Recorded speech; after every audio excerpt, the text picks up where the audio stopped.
Greetings, Vikings. My name is Jody Grandy, and I am the Director of Student Counseling Services. Student Counseling Services is located in Griffin Hall in Suite 302. Currently, all services are virtual for the 2020-2021 academic year due to COVID-19 restrictions. One of the things I want to talk to you about today is what is counseling. Counseling is often misunderstood, so I would like to have that opportunity to talk to you all about what counseling has to offer. Counseling is a confidential discussion between a counselor and a student or client about personal, social, and/or emotional concerns that have caused distress or has impaired your daily functioning. Counseling can help a client to identify or change behaviors or ways of thinking that hadn't worked in the past. Counseling also aids in decision making, and you can identify positive coping strategies in a non-judgmental space. So overall, counseling can be beneficial if you are willing to come and self-disclose what's going on. I wanted to talk to you all about the myths about counseling and mental health. One of the myths I want to begin with is poor mental health is a sign of weakness. We all know that this is false. Mental health dysfunction can be genetics, biological, substance-induced, an array of other things based off of your certain living situation. So mental health dysfunction is not always a sign of weakness. It's more so that there's something going on and I need help at the moment. Counseling is a waste of time. That's also false. Counseling is based off of what you put into it. So if you are willing to make the appropriate changes for yourself and willing to work at making these healthy, positive changes, counseling can actually be very beneficial. If I go to counseling, everyone will know. That's also false. Counseling is confidential and no one will know.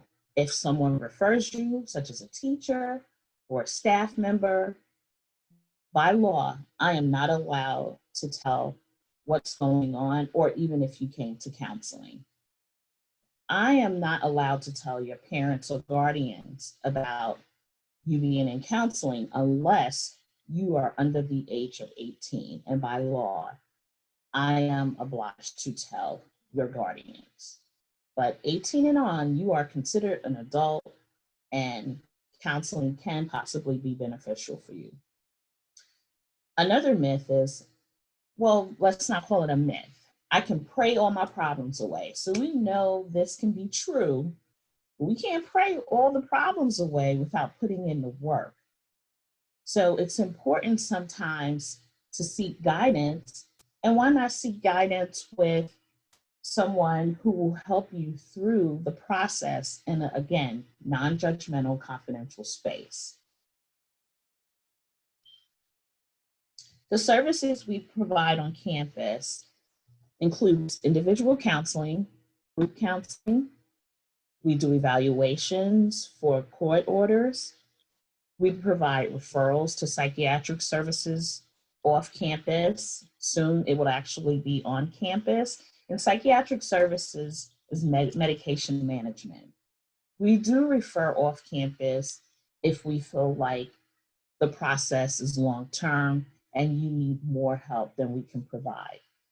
Counseling services also provides crisis intervention, consultation, and alcohol and other drug services.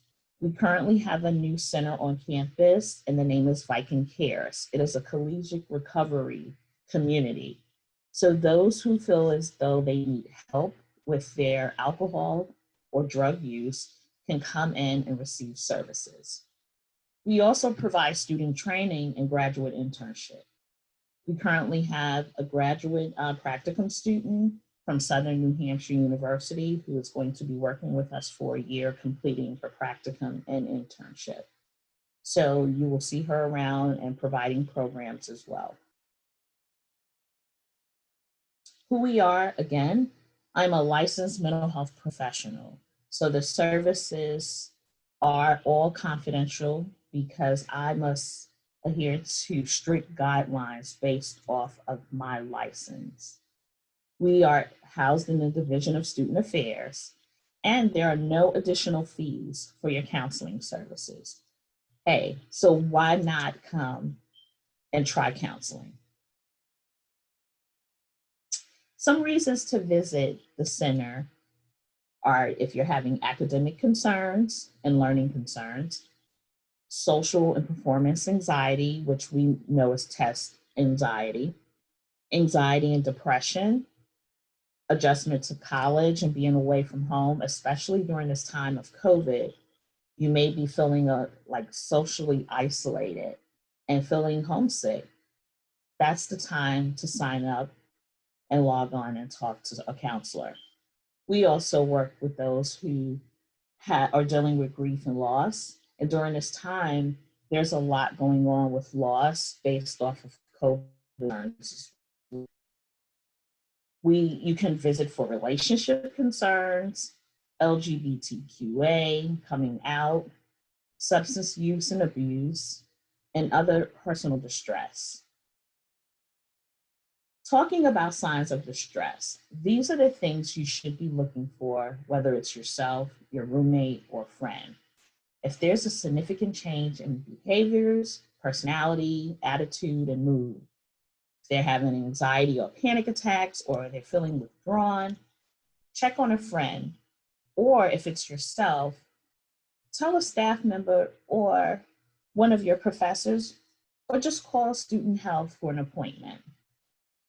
If you're not sleeping, if you're sleeping too much, if you're eating, overeating, or hiding when you're eating, or taking any forms of laxatives and different things in that nature, if you're using drugs now, you're experimenting and you're using more, if you're talking about giving up and you're tired of living, if you have a prolonged sense of sadness, apathy, or tearfulness, or if you're feeling aggressive and irritable all the time, even bizarre behavior or speech, these are signs that something is going on.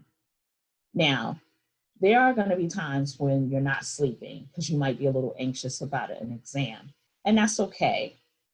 That doesn't mean that you're under a lot of distress and you definitely need to sign up for counseling. But there are tools available to help you through that, such as meditation, artwork, exercise, and all those things are available to you through a program called TAO Self-Help, as well as campus recreation. Let's talk about what you know about stress. We all are under a lot of stress right now, and we're dealing with everything from COVID-19, a fear of being tested positive, and also the social injustices that are going on throughout the country that we're seeing on TV. So stress is a pressure from inside and outside that can make you feel tensed within. Too much stress over a long period of time can make you mentally and physically exhausted and ill. Now, I want you to understand that it is common and can affect anyone at any time. We all get stressed. Your professors get stressed when they have deadlines. I get stressed when I'm overloaded. This is a natural response to what's going on in your life. But the key thing is you have to learn how to handle your internal and external stressors. Identify healthy ways to cope by writing a schedule out or doing daily meditation or doing fun things with your roommate or others like a Skype or Zoom party. Those are different things that my friends and I are doing at the present so that we're not as stressed out during this time of social isolation. Remember, if you have too much stress in your life, it can result in anxiety and depression. What is anxiety? Anxiety is a worried, uptight feeling. It's a fear that something bad or unpleasant is going to happen, even if there's no real threat. So sometimes it's all in your head, all the negative thinking and the negative things that are going on in the world begin to have these reframing or these pictures or guided pictures in your mind playing over and over, causing the anxiety. Common symptoms or signs of anxiety will include being nervous, trembling, dizziness, feeling on edge or keyed up, or an inability to slow down and relax. Your mind is constantly racing. Those are going to be your signs of anxiety. And then if they can't go away over a week's time, you may want to reach out to a counselor or a friend just to talk about what's going on. So what is depression? Depression is a strong feeling of sadness or disappointment. Depression can lead to behavioral or physical symptoms. Some of the common symptoms can include fatigue, an inability to concentrate, feeling restless, a lack of interest of food, sex, or just life in general. Also, people who are depressed feel worthless and hopeless, like nothing can go right in their lives. Most of the time, people who are depressed have low self-esteem, they're very indecisive and don't know how to make decisions for themselves without seeking out different people all the time to help them to make choices. Also, depression untreated can be associated with thoughts of suicide. So it's very important that you work on your moods before it gets to a severe level. Now I want us to look at a video that will talk more about just coping with COVID and what's going on in the world right now.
Okay, now that we're back, we've learned a lot from the video. One of the key things we've learned is don't get stuck in your distorted thinking. Also, challenge what it is that you're thinking. If it's all negative, you must challenge yourself to see what I'm thinking is actually fact or fiction. Sometimes our feelings can control what it is that we're thinking, which leads down a road of negative thoughts, anxiety, depression. So we have to learn how to challenge ourselves if we're thinking negative on a regular basis. So, how can you limit your stress? That's something else that we've learned from the video. But I want to remind you, you have to be realistic. Set many goals for yourself and don't be afraid if the goals don't work. They don't work, they don't work. That's okay.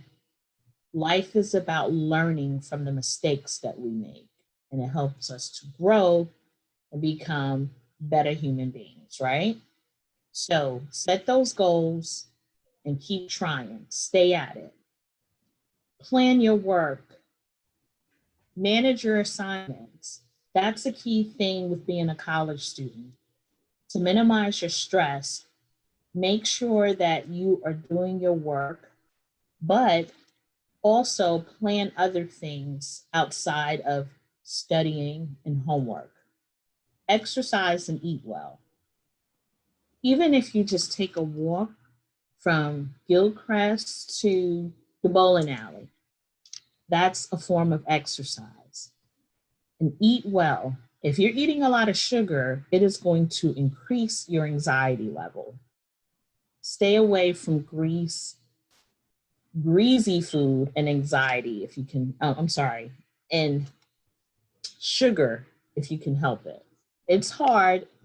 It's very hard because you want to stay in front of the TV during this time and just eat sugar or potato chips and sodas.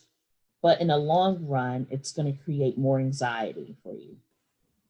Also, you can limit your stress by talking it over with a close confidant or come to counseling. Also, we have wonderful professors who will help you out during this time. Everything doesn't always have to be a counseling situation. Sometimes you just want to talk to someone who you're close to and that you know you can trust. Don't overload your instructors. However, if you feel comfortable talking to them, that's okay. Take breaks, step away from schoolwork, from being around friends all the time, and just meditate. Just think about the positive things that are going on in your life. Focus on the great goals that you have set for yourself. I want you to prioritize all of this as well. Make sure you get things done in a timely fashion, but don't worry about what it is that you're doing. That goes into don't overanalyze your situations. The thinking that we call it in the counseling world can create high levels of distress, anxiety, and depression. So when you find yourself overthinking things too much, again, go back to what you learned in the video. Is this fact or fiction? Is it all or nothing thinking, or is it control fallacy? Let me focus on what I can control and what I can't. I'll let go. But most of all, young people, have fun. You are in college. You should be Viking proud right now. College should be the best years of your life, and you should always remember to come back to the great time that you had, even during COVID. Another way to kind of help yourself during the difficult times is connecting with TAO Connect. This is a self-help program with over 150 brief, effective educational sessions covering so many different topics, anywhere from mental wellness, substance use, anxiety, but also tools to help you handle those things, such as mindfulness, meditation, communication skills, and interpersonal and relationship skills. All these things are helpful and they're free to you. So I want you to use your phones and use this QR code to register today, okay? Register, look through it, take the wellness quiz, and enjoy what we have to offer. You can't say, I don't know what to do if you don't try. Again, counseling, mental wellness is about helping yourself. To learn more about TAO, we're going to show a brief video about TAO Connect.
So, as the video stated, TAO could be very helpful. It is a therapy assistant online program that can help you through any problematic times where you feel like I'm not ready to see a counselor yet. Maybe these tools can help you.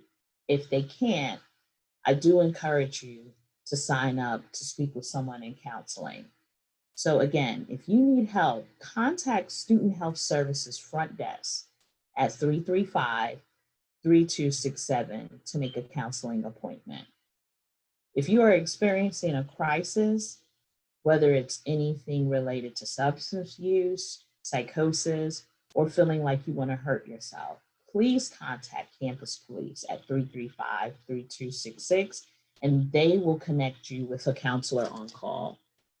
You always have the option to contact the National Suicide Prevention Hotline at 1-800-273-8255.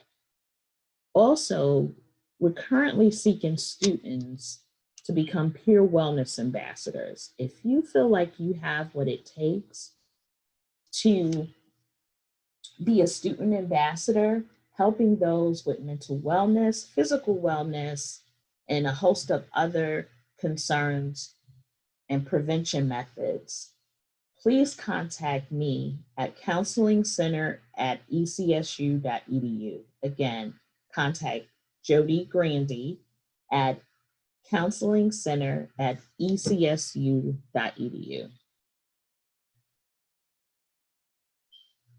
Okay, again, my name is Jody Grandy, the Director of Counseling. I thank you for your time.